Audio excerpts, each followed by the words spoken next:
Welcoming Sai into Greek Hearts and Homes by Mrs. Gina Kokkali.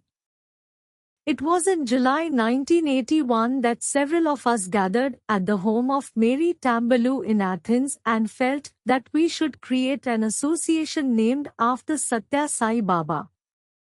Since Swami had often granted interviews to Mary, she was requested to convey our proposal to him. Mary agreed and left for India. On 25th July or 26, 1981, Swami granted her an interview. Just as Mary started conveying the devotees' wish to establish a Sai center in Athens, Swami interrupted and told her, Yes, you will be doing my work. Don't be afraid. I will always be by your side to support your every effort. I will send you worthy devotees to help you. Swami then assured her that he would send people who would help meet all financial needs to start a center. He instructed the devotees to gather for bhajans every Thursday at her home. And then came a wonderful promise, after bhajans, I will come in your dream at night to bless and guide. Mary sat at his feet, overwhelmed, with her palms joined in prayerful reverence. Unexpectedly, Swami grasped her folded palms with his divine hands and, looking lovingly at her, said, These two hands, I trust. For 2 years after that, we followed Swami's instructions in Greece, and he kept his word of regularly guiding us through Maria's dreams. Swami dances in my heart when Swami granted her the second interview in July 1981, too, was called in along with my sister, Christina. He asked Mary to meet Sri Indulal Shah, the president of the Satya Sai organization at that time, to discuss the establishment of the organization in Greece. He also told me to help and support Mary. Mary asked him how she should select and accept people who wished to join the group. He assured her he would instruct her in his own way and guide her from within. Then, he asked us to write down our questions and that he would answer them when he saw us again. After this private interview, we went back to the main room. Mary and Christina sat at Swami's feet while I sat behind. Swami said, Come, sit closer to your sister. I went forward and sat near him. He asked me, How are you? Very well, Swami, I answered. What do you want?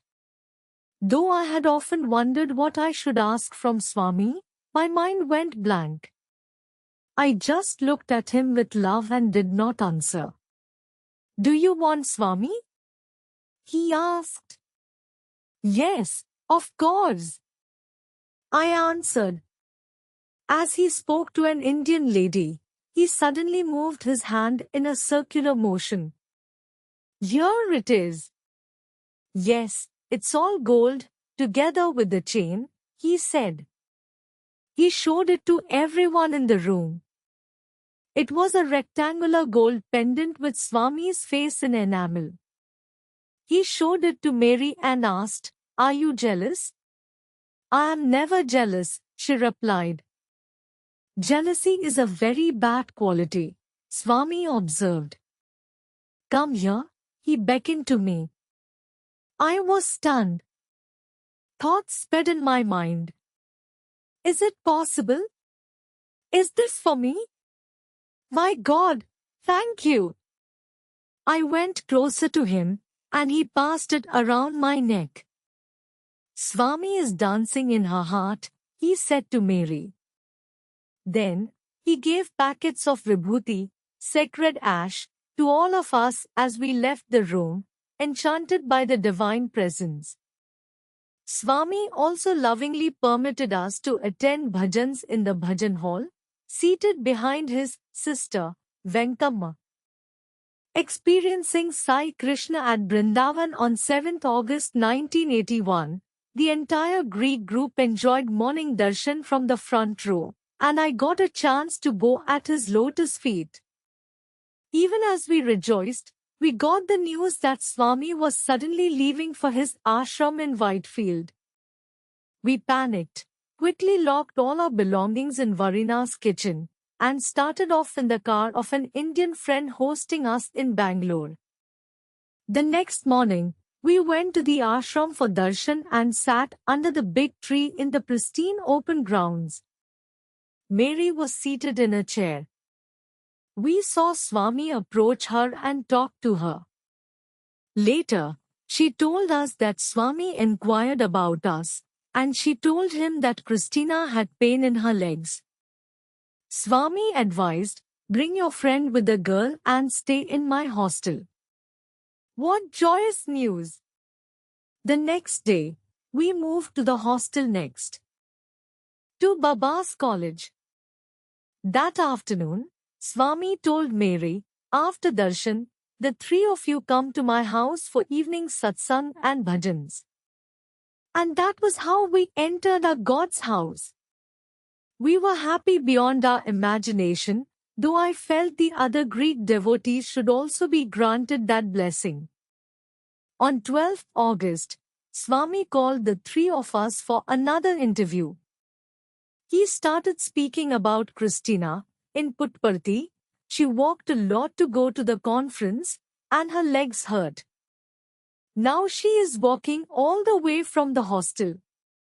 The three of you come and stay at Swami's house. You will always be close to Swami and will see him ceaselessly. We lost our minds, overwhelmed by his love, compassion, and attention. Mary asked if we could be at his house for bhajans again in the afternoon, and he answered, "Why not? Come to my house every afternoon. You are my guests." He also promised to speak to us again. The perfect host, we entered the small apartment right beside Swami's home. It was spartan and empty. Just then, 6 students suddenly appeared and asked us what we needed. Before we could ask for anything, they brought us beds, mattresses, pillows, sheets, blankets, a small table, and 3 chairs. As soon as we had arranged our things, they brought us food. I cried in gratitude, overcome by their love and caring. We were overwhelmed by Swami's love and generosity. Swami hosted us for 24 whole days. Each day, early in the morning, a student would bring us a large bucket of hot water to shower. Then they would bring us 3 to 4 varieties of food in metal utensils for breakfast, hot tea, coffee, milk, and laundered white towels in a lovely basket. Similarly, they also brought us lunch and dinner. Swami was the most perfect host in the world. Swami's cottage is a circular 2-storied building surrounded by a beautiful garden of trees and well-groomed shrubs. Scattered in the garden were about a dozen small cottages he had given to devotees. We were in the 3-storied building at the back of the garden, with many apartments. Swami's residence had a separate entrance from the main road and within the compound. But we had to go out onto the street to re-enter through the main gate of the ashram for darshan and bhajans. Swami would stop by every day and ask about Christina's health and whether we were happy. What could we say? One day, he told us, "Don't go out on the street. Christina will get tired. Use my gate in the compound to go for darshan or bhajans." A few days later, he asked Mary at the darshan line, "Why do you come here?" Mary got confused, and she thought we might have made some mistake. I dared to ask, "Where should we have gone, Swami?" "To my house," he replied. We remained speechless, astounded. This was a great blessing Swami bestowed on us. Every day, from 8:30 to 11 a.m. in the morning and from 4:30 to 6:30 p.m. in the evening, we would go to his house when bhajans were over. A long and wide corridor on the ground floor was divided into two parts lengthwise. On one side, Swami would sit during bhajans with students, teachers, doctors, foreign visitors, and men of his entourage in general, and on his left side sat the women in a semicircular hall separated by a wall. A curtain on the open side of the room was drawn during the day, as Swami and other men would be present in the hall. Swami would come and open the curtain many times a day and joke with the devotees. He asked us if we liked the food he sent to the room.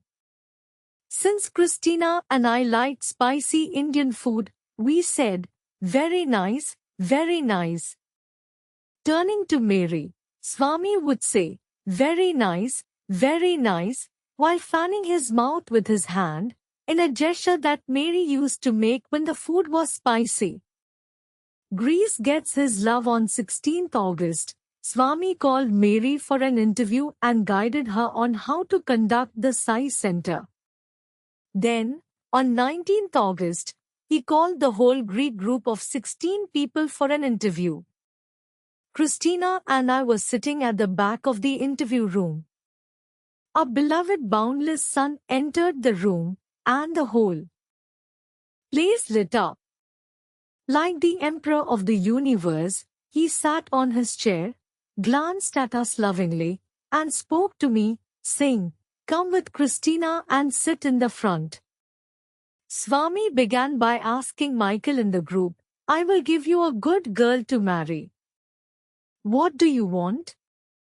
"I want to be with Swami all my life." Mary said, "He is a very good lad. He comes to my house and prepares everything for the prayers. He sings lovely bhajans." "I know," said Swami. Then he told us, "Come to my house to join the bhajans in the afternoon." Our joy was so great that we didn't know how to contain it. Thank you, Swami, for honoring our homeland Greece so much. Suddenly, Swami made a circular motion with his palm and said, "Diamond, diamond, pure mind." Then he called me and put the diamond ring he had just created on my finger. Soon, the doors opened, and the students came in for bhajans. Swami came and asked Michael, "Will you sing?" He nodded. Swami tapped him on the forehead and asked again, "Do you play the harmonium?" "No, Swami." The session began, and after 4 bhajans, Swami stopped the students and asked Michael to sit at his feet. He exclaimed, "Grease." Full of tension, Michael started singing Gajvadna Gannatha. After the second line, he gained speed, and we all sang together, with the students playing the instruments. Swami was happily playing the cymbals, moving his head to the beat. After the bhajan, Swami spoke for a while with the students and then asked Michael if he knew any other bhajan. So he sang, "Par karo, udhar karo." Swami asked him to continue, and he sang "Rama Rama" and "Mansa Bhajre Guru Charanam." At the end of each bhajan, Swami would say, "Very good," and speak to his students.